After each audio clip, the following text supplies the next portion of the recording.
What's up, guys? It's always me, Francesco. Welcome back to Wine Thursday. So this will be another live that, of course, it will be completely dedicated to, of course, an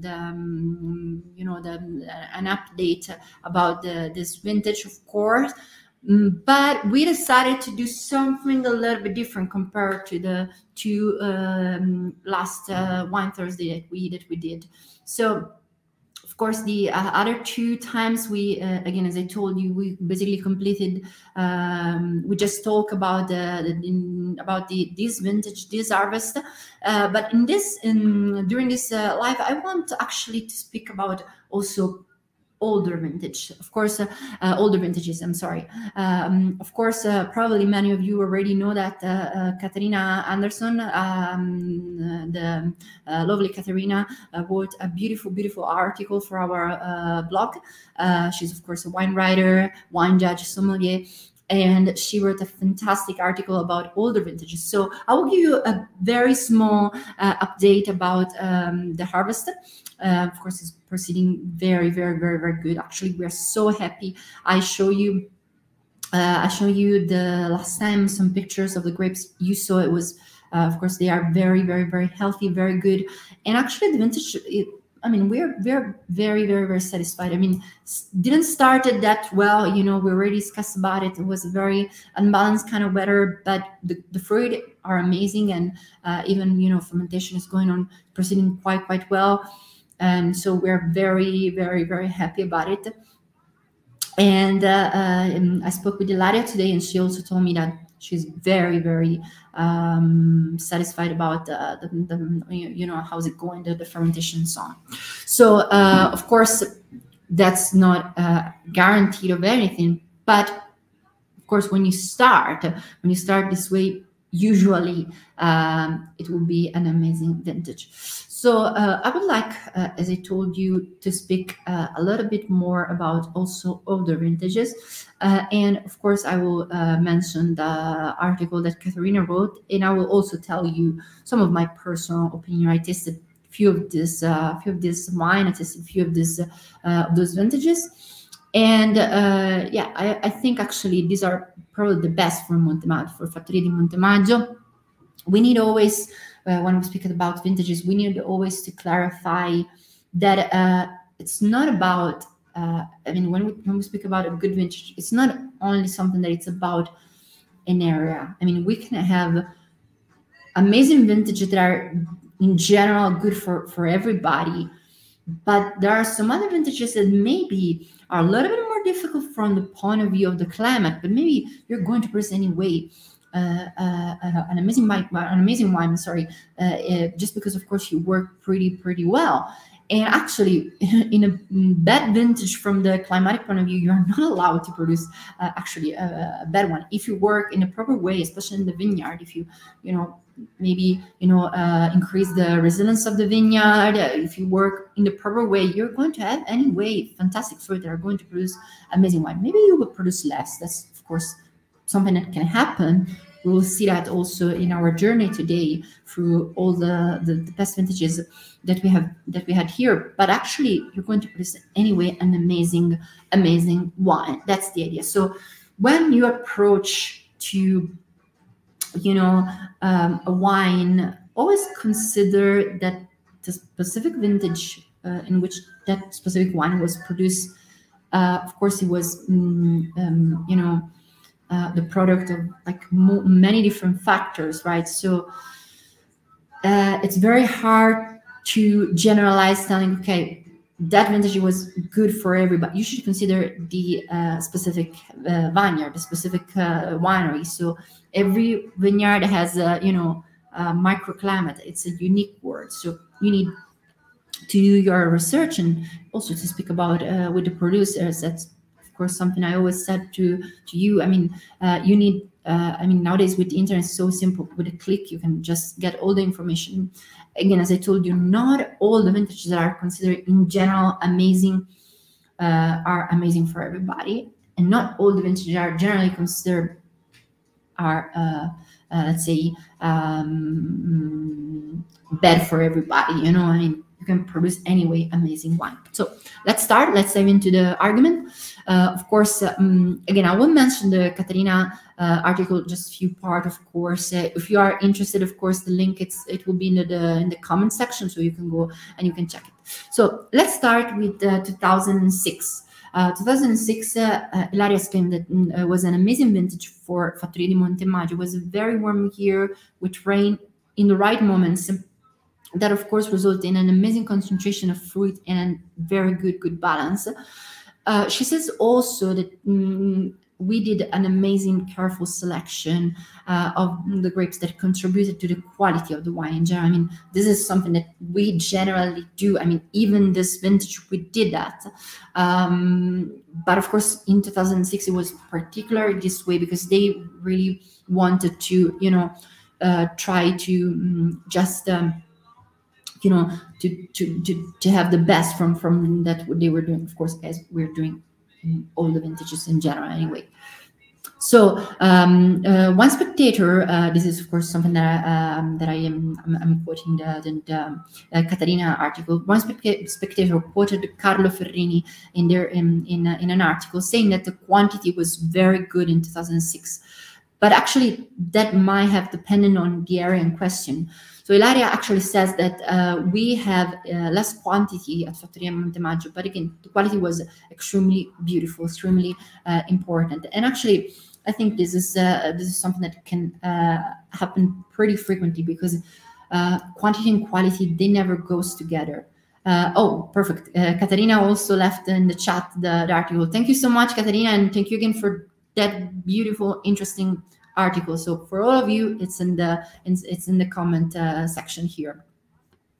So going back, I was saying, of course, that quality and quantity are never going together. So also Ilaria continued to point out that it took many years of aging for this wine to be ready to be drunk. I actually tasted a 2006 Chianti Classico, the standard, the entry level, 8 months ago, and it was extreme. Yes, it was 8 months ago. Sorry, I had a small tab. And it was extremely ready, extremely vibrant, extremely balanced. And actually, the beautiful thing it was that we were perceiving anyway primary notes, fruity notes, of course, very mature fruit, but they were still there. Of course, besides fruitiness, we had a fantastic, phenomenal, rich bouquet with a lot of course, third-year notes, of course, notes that are coming from the aging process and so on. But the idea that it was the idea is it was very vibrant and full of also fruit, which means that it can potentially can age even longer. So that's the beauty of that vintage. So 2006, of course, is not the only beautiful vintage that we have. Ilaria actually think that 2007 was a fantastic year as 2006 for us, but with a bit higher production volume. The concentration of fruit was very good, even though perhaps a bit less in 2006. Of course, she also add that of course they had to work a little bit harder in the vineyard from an agronomic point of view compared probably 2006. And it was, of course, here with ideal condition that, of course, give the best, situation, the best situation to produce amazing high quality wine. So, yeah, that probably was also the reason why 2007 is still even now an amazing wine. Of course, 2006 at my palate. Anyway, a little bit, or at least 8 months ago, when I tasted a little bit more vibrant, a little bit more, was talking differently. I would say it was expressing more compared to 2007, but still, it was an amazing vintage. So we arrive now to 2012. I would like also actually to show you one of the Magnum, one of the last. This is actually the last that we have here at the tasting room, 2012, Gran Selezione, and it's an amazing wine, really. 2012, of course, it's considered by many probably one of the best vintages of the last 30 years. Some of them told me that it was probably the best vintages of the last 30 years. Of course, that's a matter of opinion. But anyway, it is an extremely good wine. Of course, Sangiovese was having a difficult time in 2012, but recovered not only thanks to the change in weather condition, but also due to its ability to withstand hard condition. And here, I'm quoting Caterina in her article. And of course, the wines of 2012 have a great balance between alcohol and acidity, and of course, polyphenols that convey smooth wines made of excellent grapes and a good and not extremely alcohol content.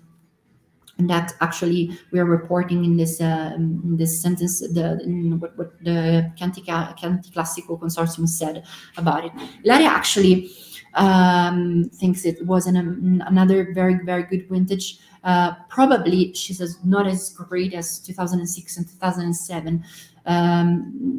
She says it was a bit of particular year that brought out a lot of spiciness in the wine when it comes about Aslet Fattoria di Montemaggio. Anyway, again, many people are constantly told me that probably for them it's one of the best of the 30 years. But again, we're generalizing now. Of course, when it comes about Fattoria di Montemaggio, probably, of course, Ilaria says that it was not as great as 2006. Probably, yes, of course, even when we think about with the people that, of course, tasted this wine, when we think about it, probably, again, we have an amazing balance in 2006 that probably we don't have in 2011. Also, it's younger, of course, and so on.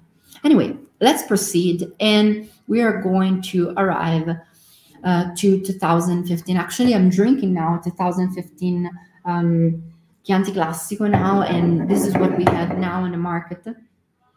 And actually, of course, 2015 it's considered again like another phenomenal years by the general opinion. You know, Ilaria says that in 2015 was an unparalleled vintage. When you look at the last year, the grapes had the right maturation and balance.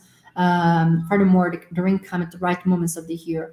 The only factor to comment upon was the lower quantity. In general, it was a very similar, probably, year to 2006. And of course, yeah, I think in general, in few years, of course, this wine will reach those kind of expression, those kind of conditions. So even now, it's you can really tell it's of course in a very good moment. Of course, it's still kid compared to 2006, but we can say it's an enfant prodige, I would say.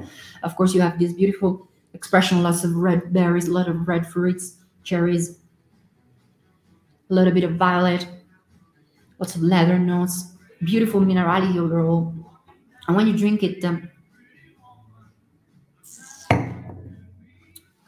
actually makes you salivate quite a lot. It has a tremendous, beautiful acidity.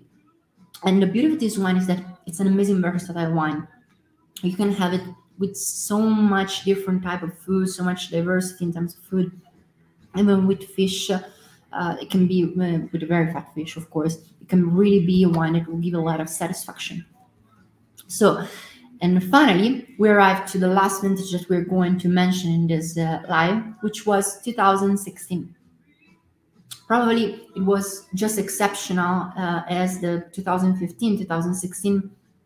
She compared 2015, Ilaria, of course. She compared 2015 to 16, and she compared to the relation between 2006 and 2007. Of course, we probably need to discover here, of course, I put once again Caterina, we need to discover a little bit the potential of 2016, because of course it's not yet been released, Sangiovese of that vintage. We of course age for a longer time, but the idea is that kind of Sangiovese reach its optimal potential. Of course, in general, of course, when of course it's an amazing vintage, you can also perceive that almost like immediately. You have that kind of perception, like probably 2021. I mean, we all have this perception again, at least here in Montemaggio. I would like to underline that once again, not all the vintages are the same for everybody. So if the general opinion is saying, okay, 2016 was an amazing vintage, I mean, it's not automatically that everybody's going to produce an amazing wine, right? So, or for example, I always take in consideration 2014. For many people, 2014 was a little bit, um, let's say, difficult, and probably it was. But anyway, I really loved the 2014 Chianti Classico, and I actually at this point probably also a bit more. It was for more for my taste compared to 15. It was less fruitiness. Anyway, still two amazing wines. So I was just giving you also my personal perception, but it was just to explain to you that again, in vintages that are not probably perfect from the climatic point of view, you can create beautiful piece of art, And again, wine is personal. So every one of us has a different kind of perception, has a different kind of idea also of wine. So every one of us is going to, perceive the wine a little bit differently. And that's the beauty of it. So for today, it's actually everything. Again, we wanted just to give you a little small update also about this harvest time. We are almost done with the Sangiovese, and again, it's going great. So of course, we need to see what will happen later. But for now, we are really full of hopes, and we're very, very satisfied. So again, for today, it's everything. If you have any type of question, just again, as always, don't hesitate to write us. If you are interested in our wine, you can find, of course, our wine on our e-shop, and there's a chat which is directly connected to us, so we always reply. So for whatever information, you can check us. You can send to us a message, and don't forget to read the article of Caterina, because it was really, really, really, really interesting. And of course, I'm sure you will find a lot of useful information. So thank you again for everything, and see you next time. Ciao, peace.